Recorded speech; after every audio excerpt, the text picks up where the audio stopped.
Dictation गति 160 शब्द प्रति मिनट स्टार्ट। सभापति महोदय, हमारा लोकतंत्र इस मामले में भी सफल माना जाता है कि यहाँ विविधता में एकता है।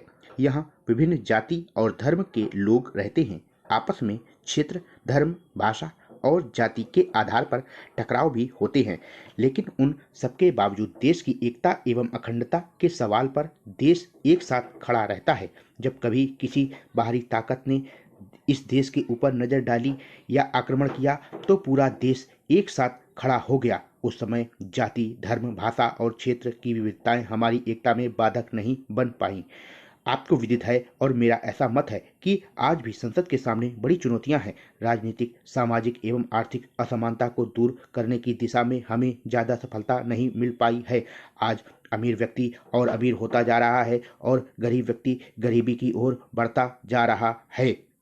देश की 80% आबादी अपनी दैनिक जरूरतों को पूरी करने में ही उलझी हुई है और शेष 20% लोगों के पास ही देश के पूरे संसाधनों का उपभोग करने के लिए आर्थिक शक्ति है।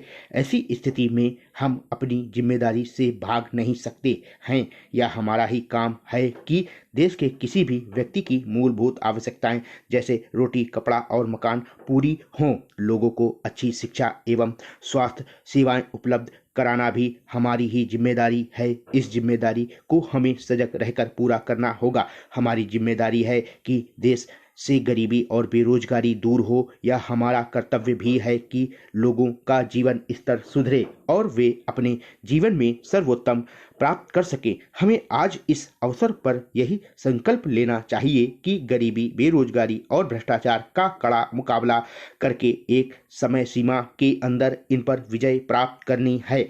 आज सदन के सामने सबसे बड़ा सवाल है खर्चीली चुनाव व्यवस्था।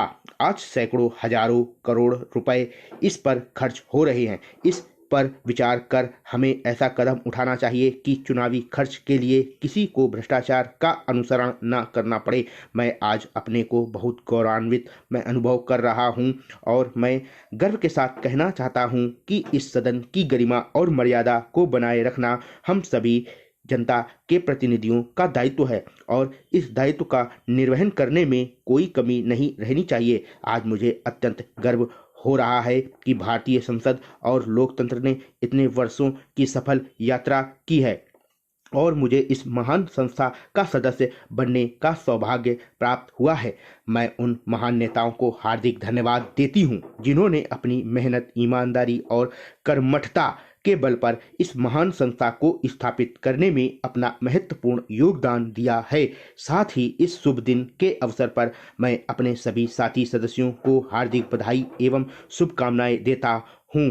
हमें संसद की गरिमा बनाए रखने और जनहित पर चर्चा करके अच्छे फैसले लेने की जरूरत है।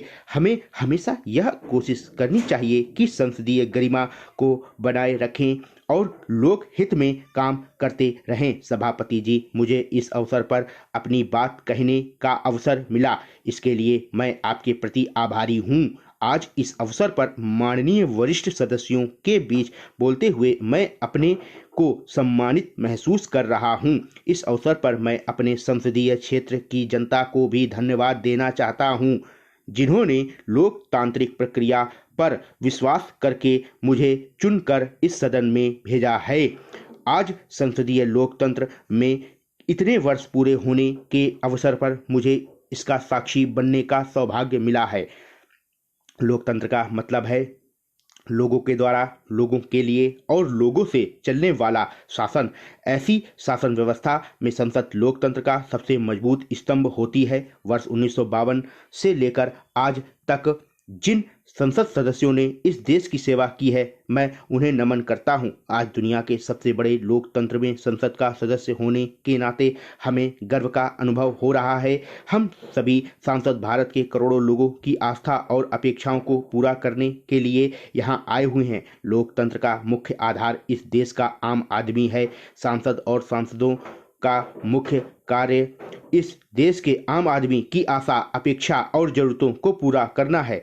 चाहे हम किसी भी राजनीतिक विचारधारा या दल का प्रतिनिधित्व करते हों, हमारा उद्देश्य अपने देश एवं क्षेत्र की जनता की भलाई करना होता है। जब तक हमारे विचारों के केंद्र में आम आदमी रहेगा, तब तक संसद की गरिमा एवं सम्मान सुरक्षित रहेगा। संसद हमारी सर्वोच्च प्रतिनिधि संस्था है और यहाँ पर सभी को दूसरों के मान सम्मान का भी ध्यान रखना चाहिए। इससे हमें यह पता चलता है कि राजनीतिक व्यवस्था में जनता सबसे ऊपर होती है। इस अवसर पर सभी धर्मों का आदर करते हुए सामाजिक समरसता और समानता से हम आगे की ओर देखें।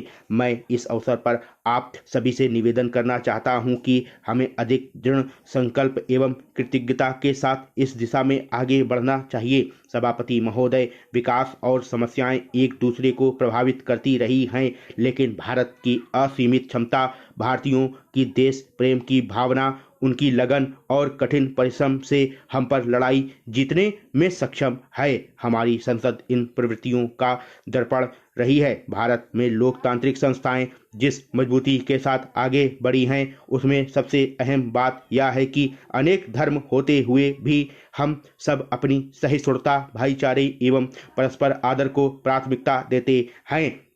इसका सीधा अर्थ है कि हमारी परंपरा हमें अनेकता में एकता कायम करने में मदद देती है। देश के सामने उस समय जो विकराल समस्याएं थीं, वे अब लगभग खत्म होने की कगार पर हैं। फिर भी भारत में कुपोषण, अशिक्षा, बेरोजगारी, भ्रष्टाचार आदि जैसी बुराइयां दीमक की तरह बैठ कर बढ़ रही हैं।